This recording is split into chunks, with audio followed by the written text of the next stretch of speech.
আল্লাহ তা'বুদু ইল্লা ইয়াহু ওয়া বিল ওয়ালিদাইনি ইহসানা।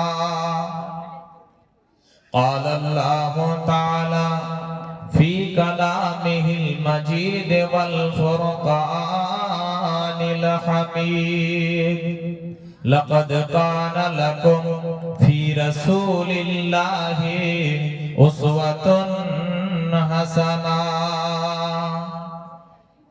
قال النبي صلى الله تعالى عليه وسلم لا يؤمن أحدكم حتى أكون أحب إليه من والده وولده والناس أجمعين إلى آخر الحديث أو كما قال عليه الصلاة والتسليم.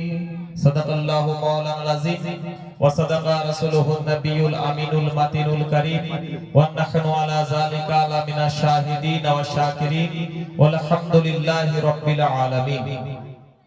যাবতীয় প্রশংসা ও যাবতীয় গুণগান সেই মহান স্রষ্টা আল্লাহ পাকের জন্য, যিনি ওয়াহদাহু লা শারীক, অব্যয় অক্ষয় অনাদি অনন্ত, যিনার ইঙ্গিতে এই বিশ্ব ব্রহ্মাণ্ড হবে পরিসমাপ্ত, যিনি হচ্ছেন খালিক ও মালিক, কাহার ও জব্বার, সত্তার ও গফফার, যে করুণাময় করুণা করে, যে দয়াময় দয়া করে, যে মুমিনময় সকলকে ভালোবেসে এই মহাদিক অনুষ্ঠানে আশাতে বসাতে শোনাতে শক্তি অনুমতি প্রদান করেছেন, সেই আল্লাহর কৃতজ্ঞ পালনের উদ্দেশ্যে সকলে যৌথভাবে নির্দ্বিধায় বিনা বাধায় নেকি পাওয়ার আশায় একবার সকলে মিলে বলুন আলহামদুলিল্লাহ।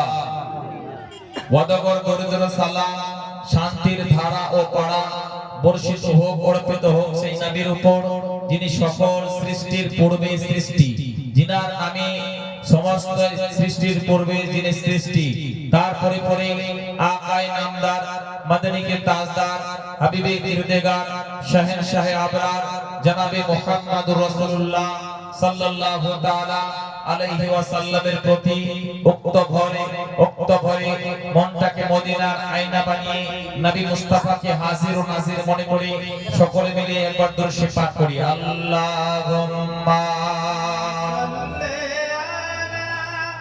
সাইয়্যিদিনা মাওলানা মুহাম্মদ ওয়া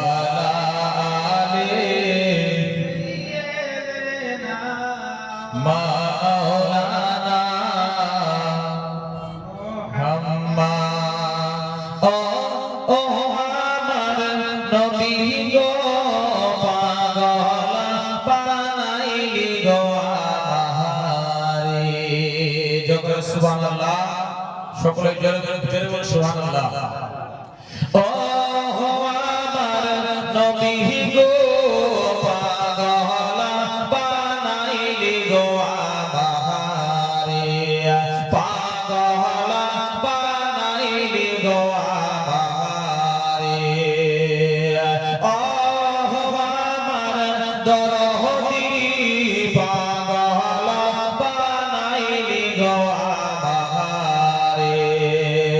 দানা যদি হইত গো আমার, ওরে ওরে যেতাম মদিনায়। পাখি যদি হইতাম আমি গো যেতাম মদিনায়। ডানা যদি থাকত গো আমার, আমি গো যেতাম মদিনায়। টাকা যদি থাকত গো আমার, আমি গো হইতাম রাওয়ানায়। আমি কেমনে যাব ও নবী গো,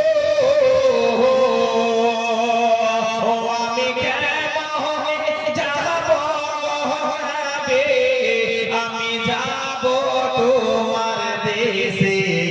পাগল বানাইলি গো আমাকে।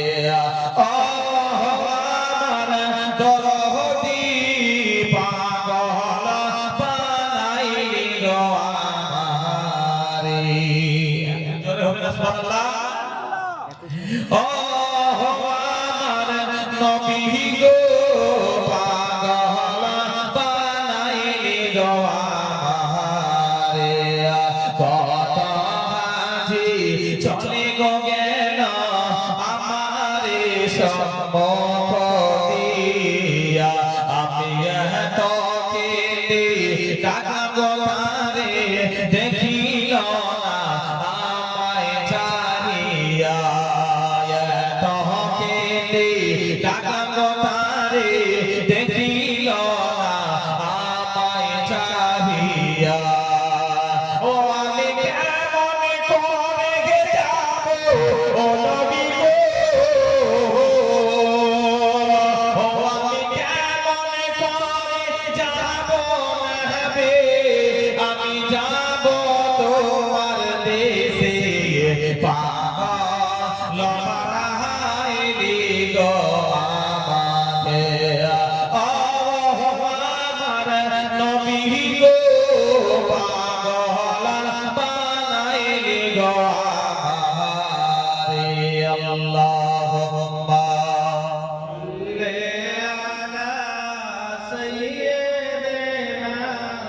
মাওলানা মুহাম্মদ ওয়া আলা আলি সাইয়্যিদিনা মাওলানা মুহাম্মদ মুহতারাম ওয়াজ সামিনে সুবহানাল্লাহ সাল্লাল্লাহু একটা পায় আমার 300 টাকা দিয়েছে আল্লাহ তাআলা তাকে কবুল করুক জোরে বলেন আমিন বন্ধুগণ আমার দোস্তগণ আমাকে সময় দেওয়া হয়েছে 1 ঘন্টার সময় 1 ঘন্টার সময়ের মধ্যে যতটুকু পারবো ইনশাআল্লাহ আপনাদেরকে দিয়ে দিই তবে শুনে রেখে দেন আমাদের এলাকায় এখনকার জামানায় বহুত জলসা হয় ঠিক না মসজিদের জলসা মাদ্রাসার জলসা ঈদগাহের উন্নতি গল্পে জলসা কবরস্থানের উন্নতি গল্পে জলসা মসজিদের উন্নতি গল্পে জলসা বানিয়ে মসজিদের উন্নতি হয় মাদ্রাসার উন্নতি গল্পে জলসা বানিয়ে মাদ্রাসার উন্নতি হয় আপনার ঈদগাহের উন্নতি গল্পে জলসা বানিয়ে ঈদগাহের উন্নতি হয় কিন্তু কবরস্থানের উন্নতি গল্পে জলসা বানিয়ে কবরস্থানের উন্নতি হয়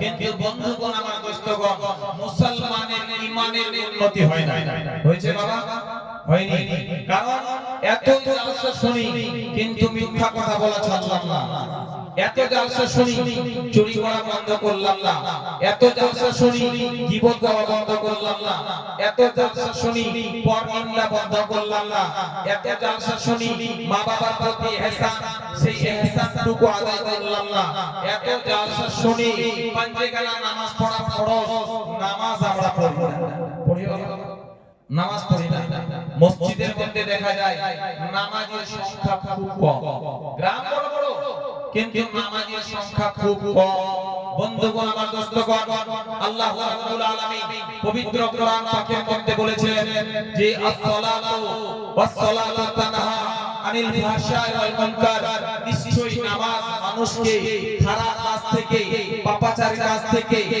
বেবিচারীর কাজ থেকে নামাজ মানুষকে বিরত রাখে যারা বলেন সুবহানাল্লাহ as-সালাতু মিফতাহুল জান্নাত নামাজ হচ্ছে জান্নাতের চাবি as-সালাতু মিরাজুল মুমিনিন নামাজ হচ্ছে মুমিনদের জন্য মিরাজ as-সালাতু ঈমানুদ্দিন নামাজ হচ্ছে দ্বীনের ভিত্তি যারা বলেন সুবহানাল্লাহ কিন্তু তবুও নামাজ পড়ে না এত বলা সাহেবরা এত বক্তব্যের মধ্যে শুনি কিন্তু আমরা মসজিদে যাই না বন্ধুগণ আমার দোস্তগণ নামাজ আমাদেরকে পড়তেই হবে নামাজ ছাড়া কোনো গতি নাই বন্ধুগণ আমার দোস্তগণ শুক্রবারের দিন যখন মুয়াজ্জিন বলে হাইয়া আলাস সালাহ বলে কি বলে না এসো নামাজের দিকে হাইয়া আলাল ফালাহ এসো কামিয়াবির দিকে বন্ধুগণ আমার দোস্তগণ পবিত্র কোরআন পাকের মধ্যে আল্লাহ রাব্বুল আলামিন বলেছেন ইজা নুদিয়া লিস-সালাতি মিন ইয়াউমিল জুমআহ যখন শুক্রবারের দিনে মুয়াজ্জিন বলে হাইয়া আলাস সালাহ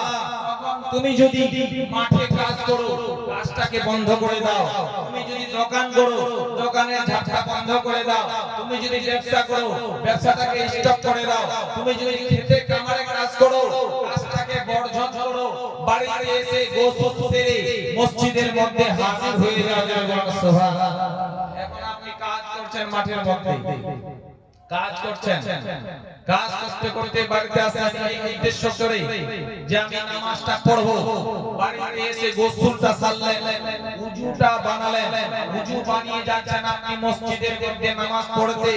একটা কথা ভালো করে শুনুন, মসজিদে উযু বানিয়ে নামাজ পড়লে আপনার নামাজ হয়ে যাবে, কিংবা বাড়ি থেকে উযু বানিয়ে মসজিদে গিয়ে নামাজ পড়লেও আপনার নামাজটা হয়ে যাবে। কিন্তু দুইটার মধ্যে পার্থক্য হচ্ছে, আপনি যদি বাড়ি থেকে উযু বানিয়ে আপনি হেঁটে হেঁটে মসজিদে যাচ্ছেন, কিন্তু মসজিদে যেতে যেতে প্রত্যেকটা কদমের বিনিময়ে আল্লাহ রাব্বুল আলামিন আপনার আমলনামায় 10টি করে নেকি দিয়ে দিবেন। জোরে বলুন সুবহানাল্লাহ। 10টি করে নেকি দিবেন। এখন আপনি এই উদ্দেশ্য করে উযু বানালেন যে আমি 10টি করে নেকি পাবো। আপনি মসজিদে যাচ্ছেন নামাজ পড়তে, যেতে যেতে যেতে যেতে আপনার গ্রামের একটা অসভ্য মেয়ে, বেহায়া মেয়ে, মাথার চুলগুলো এলোমেলো করে মাথার চুলগুলো শ্যাম্পু লাগিয়ে উড়িয়ে দিয়ে আপনার সামনে দিয়ে হেঁটে চলে যাচ্ছে। আপনি উযু করেছেন নামাজ পড়ার জন্য, কিন্তু আপনার দৃষ্টি, আপনার নজর ওই মেয়ের চুলের উপরে পড়লো। একটা কথা ভালো করে শুনুন, পেচ্ছাপ করলে পরে উযু নষ্ট হয়, পায়খানা করলে পরে উযু নষ্ট হয়, বমি করলে পরে উযু নষ্ট হয়, বেহুশ হয়ে গেলে পরে উযু নষ্ট হয়, আপনার হাওয়া বের হয়ে গেলে পরে উযু নষ্ট হয়। কিন্তু আপনার নজর ওই মেয়ের চুলের উপরে পড়লো।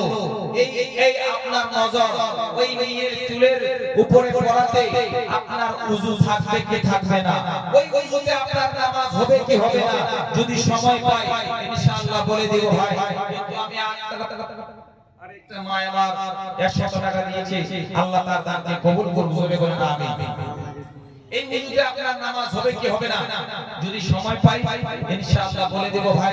তার আগে আমি আরেকটি প্রশ্ন বলে দিই যে কবি তুলসীদাস, বিখ্যাত একজন কবি, হিন্দু কবি, তিনি সুন্দর ভাষায় বলেছেন, সচ্চা বলে लगता हमारे झूठा जग में बेगावे हर गोर से निकले गली गली सोना बैठे बेगावे गाय के दूध को तो खिलावे बछड़ा रह के भोगा साले को मिले गोश्त रोटी बाप को ना मिले सोखा बीवी को लेके सिनेमा जावे माँ को बनावे दासी एक गली के ठाने देखो मुझको लागे हासी।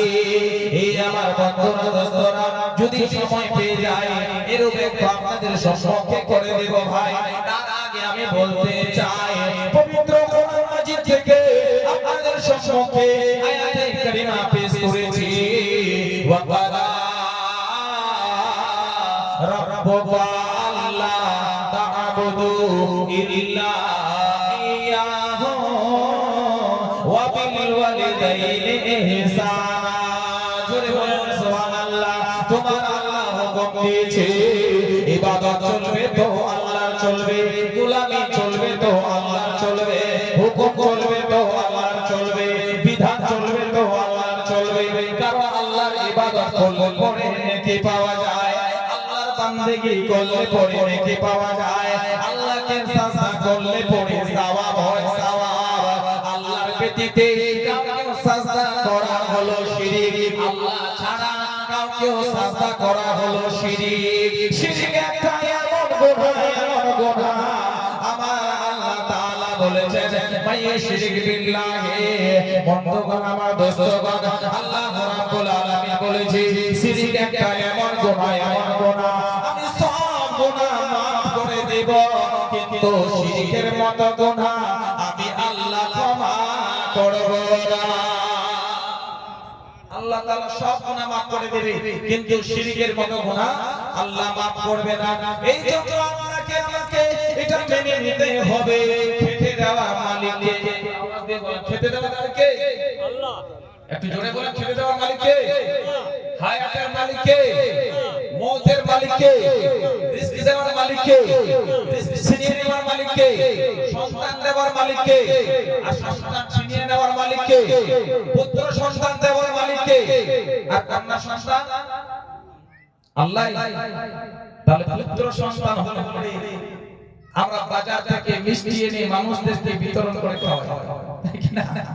আর কন্যা সন্তান হলে পরে খবর পাওয়া যায় না। পুত্র সন্তান হলে পরে গরু জবাই করে আকিকা করে মানুষকে খাওয়াই, আর কন্যা সন্তান হলে পরে চেহারা কালো হয়ে যায়, পুত্র সন্তান হলে পরে খুশিতে বাগে ভাগ, আর কন্যা সন্তান হলে পরে মুখ কালো হয়ে যায় কেন? শ্বশুর মনে বইয়ের প্রতি তৃপ্ত হবার ভাব। ও ছেলে রে, তুমি শিরিক করনি করনি, কিন্তু শিরিকের কত গুনাহ করে ফেলেছ। বহু মা বোনেরা চোখের পানি ফেলে কান্না করে এসে বলেন, হুজুর এমন কি কোন ইসলামের মধ্যে পদ্ধতি নাই, এমন কি কোন নিয়ম নাই যে নিয়মটা মানলে পরে একটা পুত্র সন্তান পাওয়ার সম্ভাবনা থাকে? চারটা পাঁচটা মেয়ে সন্তান হয়েছে গো হুজুর, বাড়িতে শান্তি পাই না, শ্বশুরের জ্বালা, স্বামীর নির্যাতন আর শাশুড়ির অত্যাচার সইতে পারে না। একটা মায়ের 50 টাকা দিয়েছে, আল্লাহ তার দানকে কবুল করো। শাশুড়ির জ্বালা, শ্বশুরের নির্যাতন সহ্য করতে পারে না। একটা নামাজের পাঠে নিয়ে ঘরে ঘনায় নিয়ে সাজদায় পড়ে কাঁদতে লাগলো, আল্লাহ গো, চারটা পাঁচটা ঘটনা সন্তান হয়েছে গো আল্লাহ, আমি আর সহ্য করতে পারি না, সইতে পারি না। বলে রব্বুল আলামিন, একটা যদি কন্যা পুত্র সন্তান না দাও, একটা যদি পুত্র সন্তান না দাও, গো রব্বুল আলামিন, আমি আর শ্বশুর শাশুড়ির অত্যাচার সইতে পারি না। আল্লাহর কাছে চাইলে তো আল্লাহ দিবে না। তো এমন কি কোন পদ্ধতি রয়েছে যেই পদ্ধতিটা অবলম্বন করলে পরে একটা পুত্র সন্তান পাওয়ার সম্ভাবনা আছে? আছে না? অবশ্যই আছে। সেই পদ্ধতিটা ইনশাআল্লাহ যদি সময় পাই বলে দেব ভাই। কিন্তু বন্ধুগণ, আমার দোস্তগণ, আমাদের গ্রামে আর একটা প্রশ্ন রেখে আমার বক্তব্যকে সামনে নিয়ে যাব। আমাদের গ্রামে দেখবেন কোন মানুষ ইন্তেকাল করেছে, মানে মারা গেছে, তো মারা গেছে, ইন্তেকাল করেছে, তো ওই মানুষটাকে আমরা কি করি? আমরা দাফন করি, কি করি না? নারে তাকবীর, নারে তাকবীর, নারে তাকবীর, নারে রিসালাত। মাওলানা ইউনূস রিজভী সাহেব এনার আব্বা জান 800 টাকা দান করেছে, আল্লাহ তার দানকে কবুল করুন।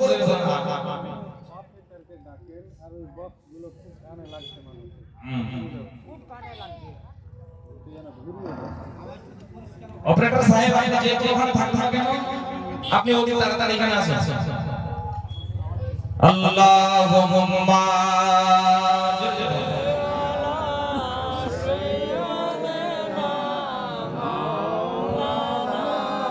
মুহাম্মাদ ওয়া আলা আলি সাইয়্যিদিনা মাওলানা মুহাম্মাদ। জমিন সাজে তোমার লাগে, আকাশ সেজেছে ফারিস্তারা তোমার নামে দরদ পড়েছে। জমিন সাজে তোমার লাগে, আকাশ সেজেছে ফারিস্তারা তোমার নামে দরদ পড়েছে। ফারিস্তারা তোমার নামে দরদ পড়েছে। ওরে গালিব খুশি ভয়ে, ওরে গালিব খুশি ভয়ে সালাম দিয়েছে। জমিন সাজে তোমার তরে, আকাশ সেজেছে ফারিস্তারা তোমার লাগে সালাম দিয়েছে। আল্লাহুম্মা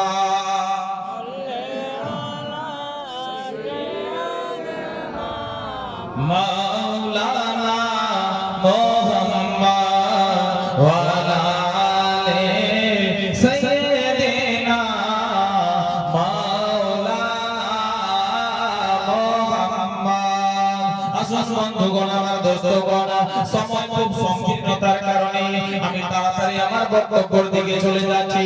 আজকালকার জামানায় বহু পুরানো জামানা, আজকালকার ঘটনা নয়, বহু পুরানো ঘটনা। আমার নবী মুস্তাফা যখন মধ্যবিয়োগে মদিনায় আগমন করেছিলেন, ওই সময় একজন ভদ্রা ঘরের ভদ্রা মহিলা স্বামীর সমীকরণে হাজির হলো, স্বামীকে সালাম জানালো আর স্বামীকে বলতেছে হুজুর গো, স্বামীকে বলছে হুজুর, স্বামীকে সালাম জানালেন। আল্লাহর নবী সাল্লাল্লাহু আলাইহি সাল্লাম বলেছেন, হাক্কুল মুসলিমি আলাল মুসলিমি খামসুন, একজন মুসলমানের প্রতি আর একজন মুসলমানের কর্তব্য হচ্ছে পাঁচটা, দায়িত্ব হচ্ছে পাঁচটা, হক হচ্ছে পাঁচটা। রাদ্দুস সালাম, সালামের উত্তর দাও। আরেকজন বাপজি আমার 100 টাকা দিয়েছে, আল্লাহ তার দান কবুল করো। বন্ধুগণ, আমার দোস্তগণ, রাদ্দুস সালাম, সালামের উত্তর দাও। আসসালামু ক্বাবলাল কালাম, আগে হবে সালাম তারপরে হবে কালাম। আমি আপনাদের সম্মুখে সর্বপ্রথমে এসে সালামটা দিয়েছিলাম, নবীর সুন্নাতটা আদায় করেছি। আর যারা উত্তর দেন না, ওয়াজিব ছেড়ে দেওয়ার কারণে বড় গুনাহগার হইয়া যায়। বন্ধুগণ, আমার দোস্তগণ, আগে হবে সালাম তারপরে হবে কালাম, কিন্তু সালাম আজকাল নাই। বন্ধুগণ আমার, একজন নেতা মনে মনে চিন্তা করছে, আমি কেন সালাম দিব? যত আমার কর্মীরা রয়েছে, ভোটার রয়েছে, তারাই আমাকে আগে সালাম দিবে। একজন ডাক্তার মনে মনে চিন্তা করছে, আমি কেন আগে সালাম দিব? যত রোগী পেশেন্ট রয়েছে, তারাই সালাম দিবে। একজন মাস্টার মনে মনে চিন্তা করছে, আমি কেন সালাম দিব? যত আমার ছাত্ররা রয়েছে, অভিভাবকরা রয়েছে, তারাই আমাকে আগে সালাম দিবে।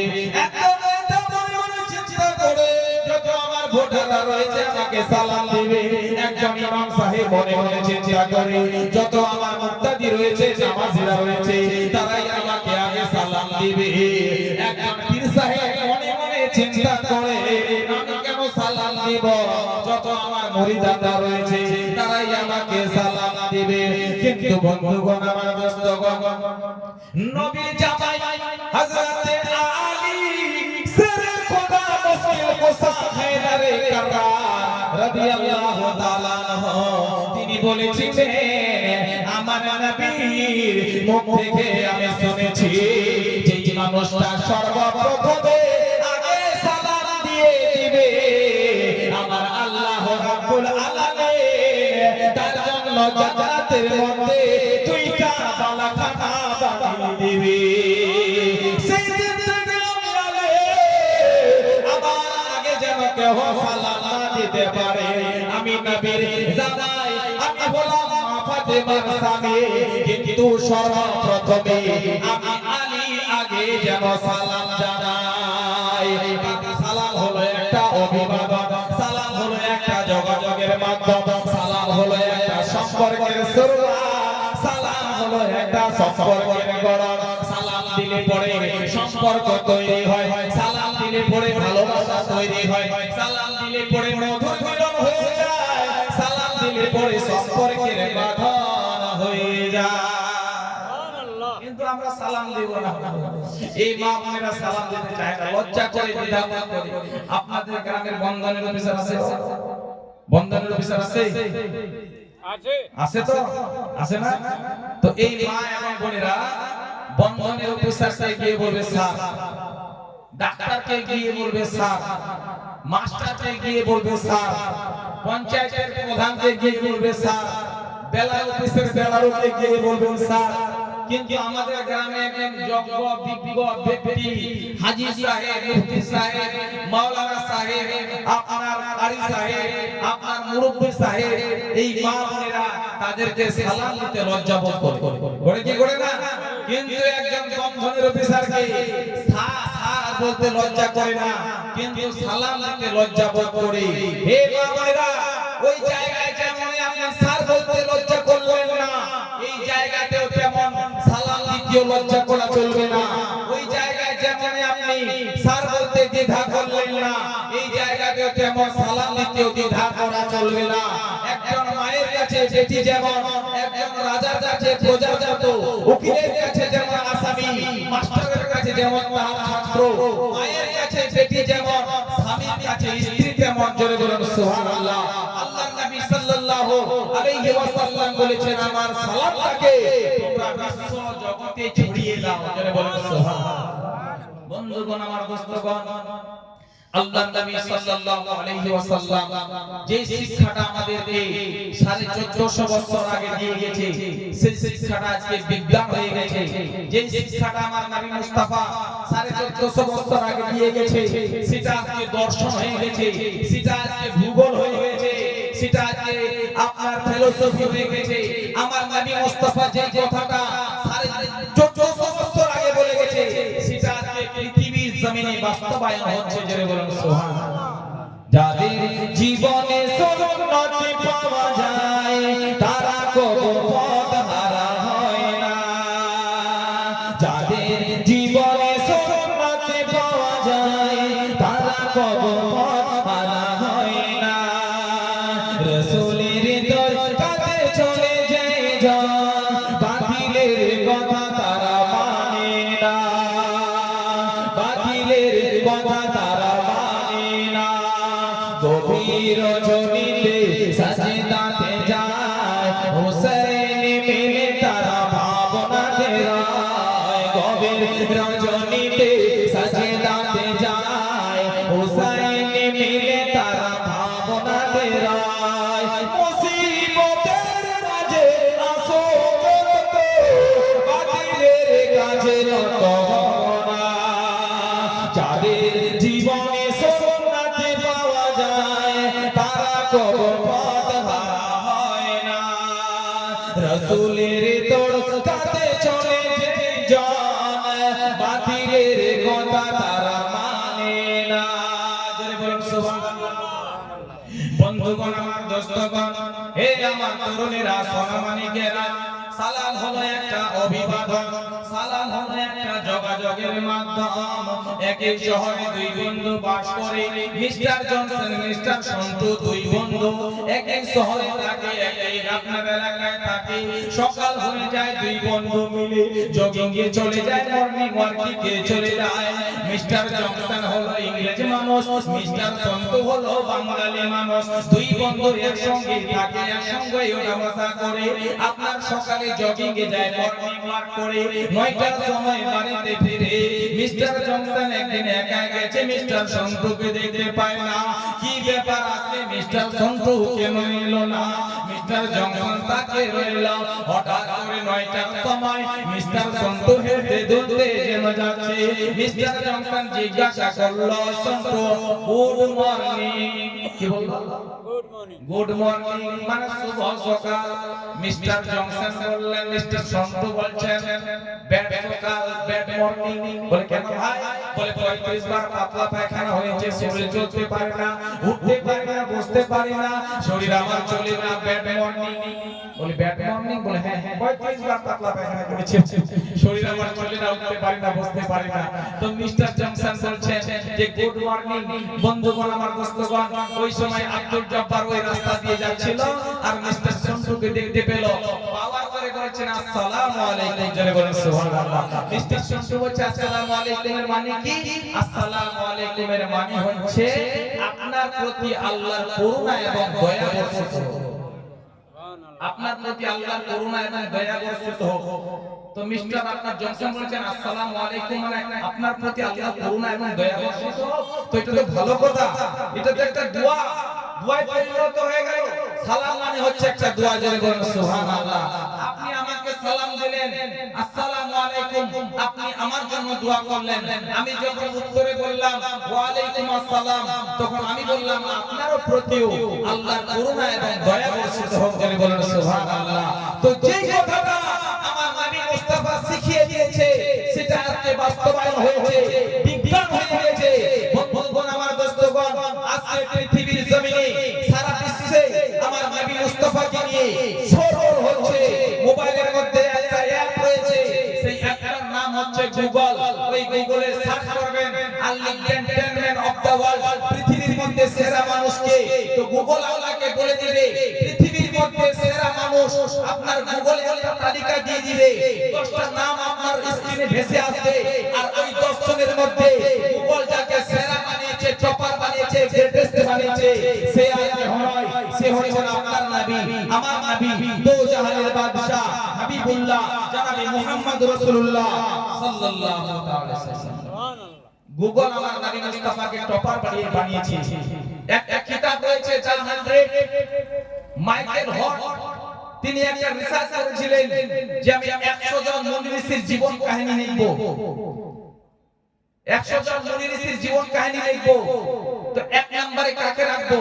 তিনি বহুত গবেষণা করতে লাগলেন, চিন্তা করতে লাগলেন, পড়তে লাগলেন, সমস্ত ধর্ম গুরুদের ভবিষ্যৎবাণী পড়তে পড়তে পড়তে পড়তে জিনাকে বেস্ট লেগেছে, টপার লেগেছে, ভালো লেগেছে, সে হচ্ছেন আপনার নবী, আমার নবী, দো জাহানের বাদশা সাল্লাল্লাহু আলাইহি সাল্লামের নাম নাম্বার 1 এ রেখেছে। জোরে বলুন সুবহানাল্লাহ। বন্ধুগণ, আমার দোস্তগণ, আজকে আমরা ভারতবর্ষের মধ্যে সকলেই জানি যে একটা সম্প্রদায় রয়েছে, শিখ সম্প্রদায়। শিখ সম্প্রদায়ের মধ্যে তাদের একজন গুরু, তার নাম হচ্ছে গুরু নানক। গুরু নানক তার সমস্ত সম্প্রদায়ের মানুষদেরকে বলেছিল, সুবহানাল্লাহ সুবহানাল্লাহ, নারে তাকবীর, নারে রিসালাত। একটা ছোট্ট ভাই আমার 200 টাকা দান করেছে, আল্লাহ তার দানকে কবুল করুক, জোরে বলেন আমিন।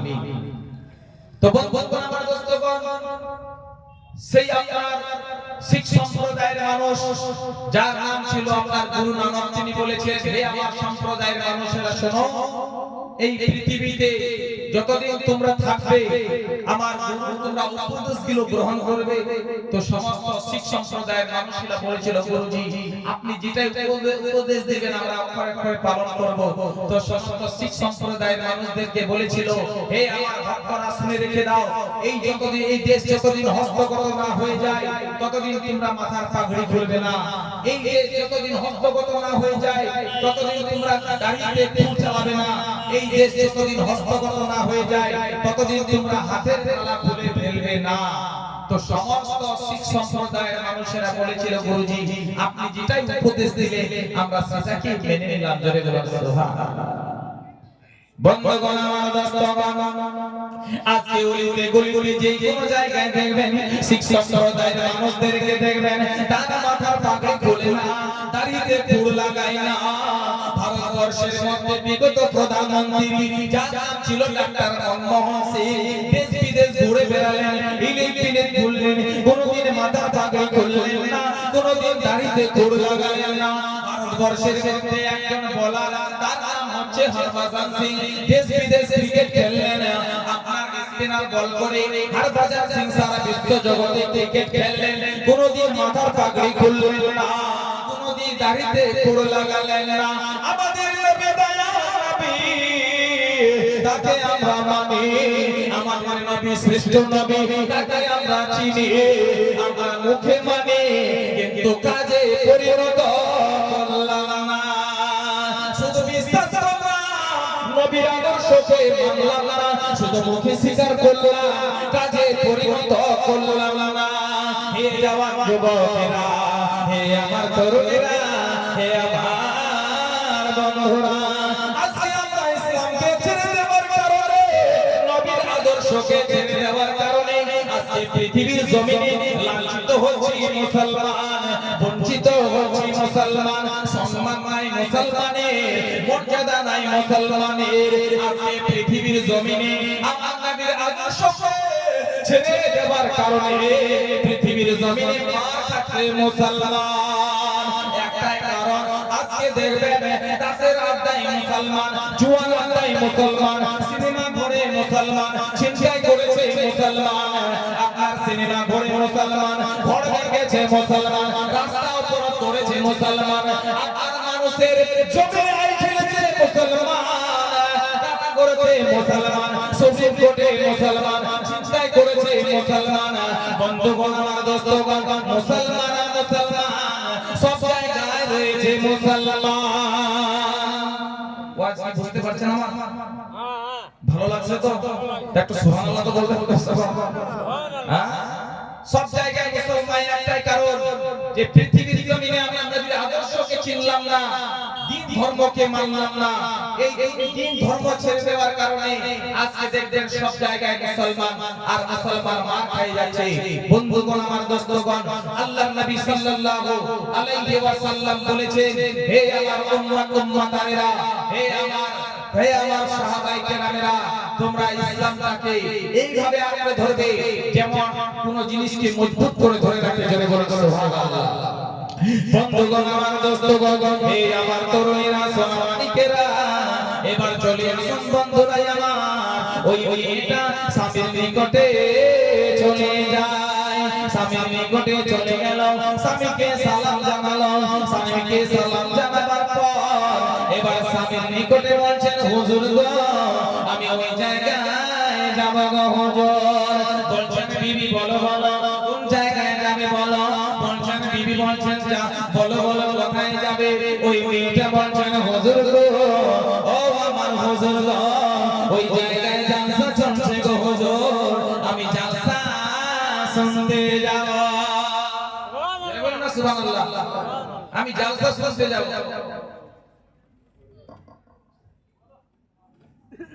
বন্ধুগণ আমার দোস্তগণ, ওই মেয়েটা বলছেন, হুজুর আমি জালসা শুনতে যাব। এই মেয়েটা ঘরের ভিতরে গেল, নিজের চেহারার উপরে আবরণ ফেললো, নিজের লোক লবণকে ঢেকে নিল। ঢেকে নেবার পরে স্বামীর নিকটে আসলো, স্বামীকে সালাম জানালো। বলছেন, হুজুর গো, ও আমার স্বামী গো, আমি জালসা শুনতে যাচ্ছি গো স্বামী, যতক্ষণ পর্যন্ত ফিরবো না ততক্ষণ পর্যন্ত আপনি কোথাও যাবেন না।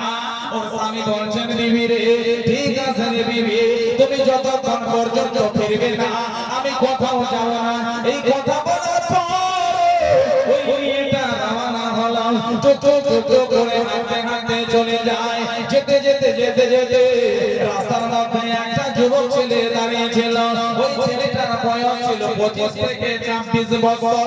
ওই ছেলেটার নিকটে যখন গেল, এই ছেলেটা একটা প্রশ্ন করে দিল, ও মহিলা, ও ভদ্র মহিলা, বলো বলো রে, তুমি কোথায় যাচ্ছ বলো। কোথায় যাচ্ছ বলো। মেয়েটা বলছে, আমি জালসা শুনতে যাচ্ছি। বলছে, কার জালসা শুনতে যাচ্ছ? বলছে, নবী মুস্তাফা যে জায়গায় জালসা করছিল মাওলানা রাইহানের মতো বক্তা নয়, কিংবা মাওলানা আজমির হোসেন সাহেবের মতো বক্তা নয়, কিংবা মাওলানা শামসুদ্দিন বিজবাহির মতো বক্তা নয়। যিনি জালসা করেছিল তিনি হচ্ছেন আল্লাহর নবী, আমার নবী, দো জাহানের বাদশা হাবিবুল্লাহ জনাবে মুহাম্মদুর রাসূলুল্লাহ সাল্লাল্লাহু তাআলা আলাইহি ওয়াসাল্লামের জালসা। ছেলেটা বলছে, বিবি ও শোনো, তুমি কি নবীকে ভালোবাসো? মেয়েটা বলছে, হ্যাঁ আমি নবীকে ভালোবাসি, নবীর প্রেম আমার অন্তরে রয়েছে, মন দিল দিয়ে নবীকে ভালোবাসি।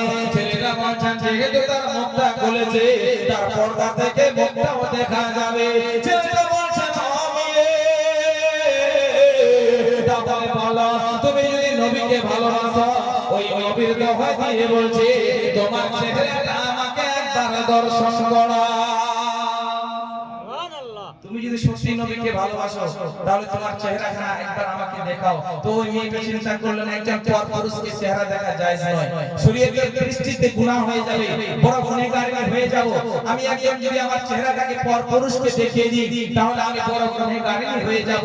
কিন্তু এই ছেলেটা বলেছে, তুমি যদি সত্যি নবীকে ভালোবাসো, নবীর প্রেম যদি তোমার অন্তরে থাকে, তাহলে আমাকে একবার চেহারাটা দেখাও। আমি চেহারাটা দেখিয়েছিলাম। বন্ধুগণ আমার দোস্তগণ, এই মেয়েটা চেষ্টা করলো, অন্ততকাল কিয়ামতের ময়দানে পৃথিবীর কোন মানুষ যদি আমার পক্ষে সাক্ষী না দেয়, অন্তত এই মেয়েটা আমার পক্ষে সাক্ষী দিবে যে যিনি হচ্ছেন নবীর বান্দি। জোরে বলুন সুবহানাল্লাহ। নবীকে ভালোবাসে, নবীর প্রেম অন্তরে রয়েছে, এই চিন্তা ভাবনা করে মেয়েটা নিজের চেহারাটাকে দেখিয়ে দিল। দেখিয়ে দেওয়ার পরে টুক টুক টুক টুক করে ওই নবীর জালসায় গিয়ে বসে পড়ল। বন্ধুগণ আমার দোস্তগণ, ভাইরা, তরুণেরা, সোনামানিকেরা, ওই মেয়েটা নবীর জালসায় গিয়ে বসে পড়ল। যখন নবীর জালসায় বসে পড়ল, কিছুক্ষণের মধ্যে ওই মেয়েটা কাঁদতে লাগলো, চোখের পানি ফেলতে লাগলো, হাওমাও করে কাঁদতে লাগলো। বলে, আমি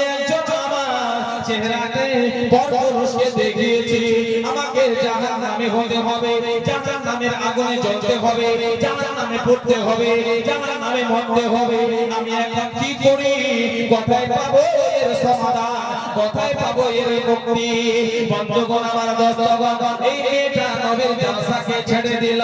নবীর জালসাকে ছেড়ে দেওয়ার পরে এই মেয়েটা দৌড়ে দৌড়ে দৌড়ে দৌড়ে নিজের স্বামীর কাছে চলে গেল। নিজের স্বামীর কাছে গিয়ে স্বামীর পাও দুখানা ধরে কাঁদতে লাগলো, চোখের পানি ফেলতে লাগলো। আমার স্বামী গো, ও আমার স্বামী গো, আমার বড় ভুল হয়েছে গো স্বামী, আমার বড় অন্যায় হয়েছে, আমাকে মাফ করে দেন, আমাকে ক্ষমা করে দেন, আমাকে জাহান্নামে হতে হবে, জাহান্নামের আগুনে পড়তে হবে। স্বামী বলছেন, বিবি কি ব্যাপার, তুমি এখনই গিয়েছিলে জালসা শুনতে আর এখনই তুমি এসে কান্নাকাটি করছো? বন্ধুগণ আমার দোস্তগণ, ভাইরা আমার তরুণীরা সোনামানিকেরা, এই মেয়েটা বলছেন, স্বামী গো, আপনি হলেন আমার সরদার, আপনি হলেন আমার মালিক। ও স্বামী শোনো শোনো, কোন এক জায়গায় আমি শুনেছি নবী মুস্তাফার হাদিস শুনেছি। আমার নবী মুস্তাফা কোন জায়গায় যাচ্ছিল, একটা জঙ্গলে উঠেছে, আমার নবীকে সাজদা করে দিল। আমার নবী মুস্তাফা বলেছিল, সাহাবায়ে কেরাম বলতেছিল, ইয়া রাসূলুল্লাহ, ইয়া হাবিবাল্লাহ, একটা জঙ্গলে উঠেছে, আপনাকে সাজদা করেছে গো নবী, আপনি অনুমতি দেন, আমরা সাহাবীরা আপনাকে সাজদা করে দেব। সাহাবায়ে কেরাম বলেছিল, আমার নবী মুস্তাফা বলেছিল, না না না, একজন মানুষকে সাজদা করতে পারে না, সেটা শরীয়তের দৃষ্টিতে জায়েজ নয়। এই জন্য বন্ধুগণ আমার দোস্তগণ, কোন বাবাকে সাজদা করা চলবে না, কোন মাকে সাজদা করা চলবে না, কোন পীরের মাজারে সাজদা করা যাবে না, কোন পীর সাহেবকে সাজদা করা যাবে না। যদি সাজদা করা জায়েজ হতো, আমার নবী মুস্তাফা বলে দিয়েছিল, হে দুনিয়ার মানুষেরা শোনো, যদি সাজদা করা তাহলে আমি স্ত্রীদেরকে হুকুম দিয়ে দিতাম, তোমরা আপন আপন স্বামীকে সাজদা করো। এটা জায়েজ হয়নি, এটা বৈধ হয়নি। আমি যেমন আল্লাহর কোরআনকে জানি, আমি তেমন নবীর হাদিসকেও মানি। ও আমার স্বামী গো, আমার বড় ভুল হয়ে গেছে, আমার বড় অন্যায় হয়ে গেছে। কি ভুল হয়েছে বলো? বলেন, হুজুর আপনার কাছে আমি অনুমতি নিয়েছিলাম জালসা শুনতে যাব, জালসা যেতে চাইছিলাম, যাচ্ছিলাম, হঠাৎ করে একজন 25 বছরের যুবক ছেলের সাথে আমার সাক্ষাৎ হয়ে গেল। ছেলেটা বলল, এই ভদ্র মহিলা, তুমি যদি নবীকে ভালোবাসো, তোমার চেহারাটা একবার দেখাও।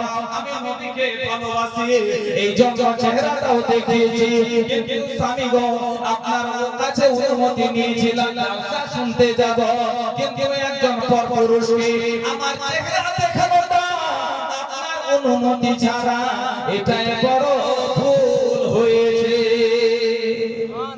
আপনার কাছে আমি অনুমতি নিয়েছিলাম জালসা শুনতে যাব, কিন্তু পরপুরুষের কাছে পরপুরুষকে আমার চেহারা দেখাবো আপনার অনুমতি ছাড়া, এটাই আমার বড় ভুল হয়ে গেছে, আপনি আমাকে ক্ষমা করে দেন, মাফ করে দেন। তো এই যুবক ছেলেটা না মাফ করবো বা করে দিলাম বা করবো না, কোনো কিছুই বলবো না। হঠাৎ করে একটা কোদালি হাতে নিল, কোদালি হাতে নিয়ে ঘর থেকে বের হয়ে গেল। আপনার আগনার মধ্যে একটা বিশাল বড় গর্ত খনন করতে লাগলো। বিশাল বড় একটা গর্ত খনন করানো হলো। সেই গর্তের মধ্যে কাঠ এনে ফেলে দিল, কিছু কাঠ এনে ওই গর্তের মধ্যে রেখে দিল। সেই কাঠের মধ্যে আগুন জ্বালানো হলো। আগুন লাল বর্ণ আসমানের দিকে দাউ দাউ করে জ্বলছে। এই ছেলেটার চেহারা মোমেন্ট গোসাই লাল। মেয়েটা চিন্তা করছে, এই মুহূর্তে আমার স্বামীকে কিছু জিজ্ঞাসা করব না, কারণ আমার স্বামীর চেহারা এখন লাল, গোসাই রাগ হয়ে আছে, এই মুহূর্তে কিছু জিজ্ঞাসা করাটা ঠিক হবে না। এই মেয়েটা চুপ করে বসে আছে।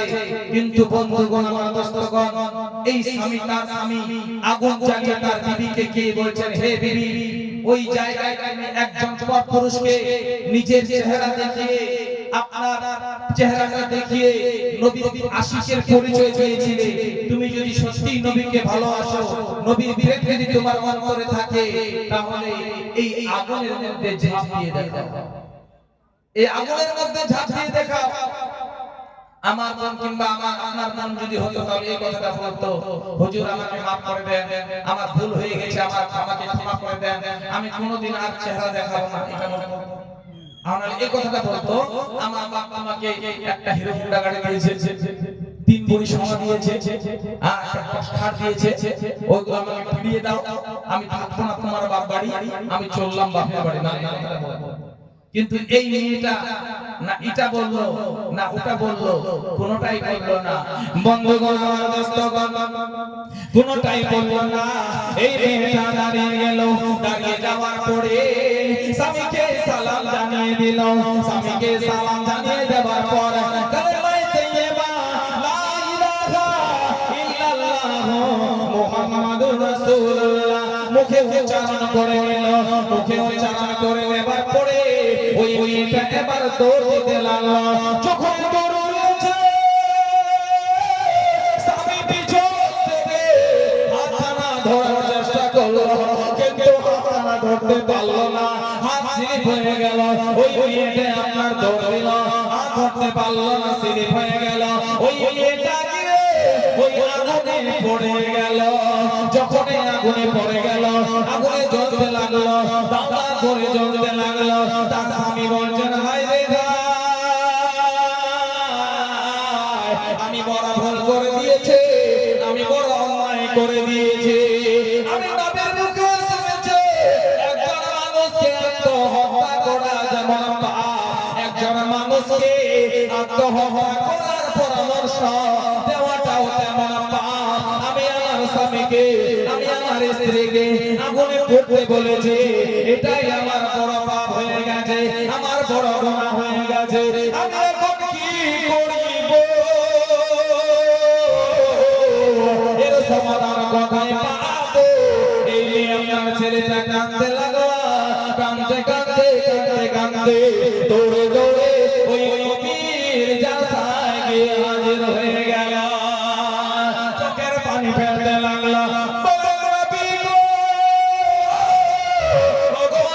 নবী, ওগো আল্লাহর পয়গম্বর, নবী গো, আমার বড় ভুল হয়ে গেছে। আল্লাহর নবী বলছেন, কি ভুল হয়েছে? বলছেন, হুজুর এই ঘটনা, সমস্ত ঘটনা খুলে বললেন। আল্লাহর নবী সমস্ত ঘটনা শুনলেন। শোনার পরে আমার নবী মুস্তাফা সাল্লাল্লাহু তাআলা আলাইহি ওয়াসাল্লাম বলছেন, যুবক ছেলে শোনো, ইব্রাহিম খলিলুল্লাহ চেয়েছিল, নমরুদ চেয়েছিল ইব্রাহিম খলিলুল্লাহকে আগুনে জ্বালিয়ে দিবে, পুড়িয়ে দিবে। বিশাল বড় একটা অগ্নি শাখা তৈরি করলো, বিশাল বড় একটা আগুনের অগ্নি শাখা তৈরি করলো। ওই আগুন জ্বালিয়ে দেওয়া হয়েছিল, ইব্রাহিম নবীকে ওই আগুনে ফেলানো হয়েছিল। আমার আল্লাহ বলেছিলেন, হে আগুন, ইয়া নারুকুনি বারদাও সালামুন আলা ইব্রাহিম, হে আগুন রে, খবরদার ইব্রাহিম নবীর জন্য আগুন তুমি ঠান্ডা হয়ে যা। আগুন ঠান্ডা হয়ে গিয়েছিল। ইব্রাহিম খলিলুল্লাহ আল্লাহকে শ্রদ্ধা করে, আল্লাহকে মহব্বত করে, আল্লাহকে ভালোবাসে, এই জন্য আগুন ইব্রাহিম নবীকে জ্বালাতে পারেনি। এই যুবক ছেলে, তোমার বিবিও নবীকে ভালোবাসে, নবীর প্রেম অন্তরে রয়েছে, যাও চলে যাও, চলে যাও, তোমার বিবিকেও আগুন জ্বালাতে পারে। বাড়ি চলে যাও। ছেলেটা আপনার দৌড়ে দৌড়ে বাড়িতে গিয়ে দেখছে যে তার বিবি গর্তের মধ্যে বসে রয়েছে, তার একখানা চুলও আপনার আগুন স্পর্শ করতে পারেনি। জোরে বলুন সুবহানাল্লাহ। বন্ধুগণ, আমার দোস্তগণ, সেই নবী মুস্তাফাকে ভালোবাসতে হবে, নবী মুস্তাফার প্রেম। তাই কবি বলেছেন, দয়ার নবী গো, আমার দয়ার নবী গো, সব ভুলিব তোমায় আমি ভুলতে পারি না। হবে না? আর একটু মহব্বত হবে না? দয়ার নবী গো, আমার মায়ার নবী গো সব ভুলিব তোমায় আমি ভুলতে পারি না সব ভুলিব তোমায় আমি ভুলতে পারি না সব ভুলিব তোমায় আমি ভুলতে পারি না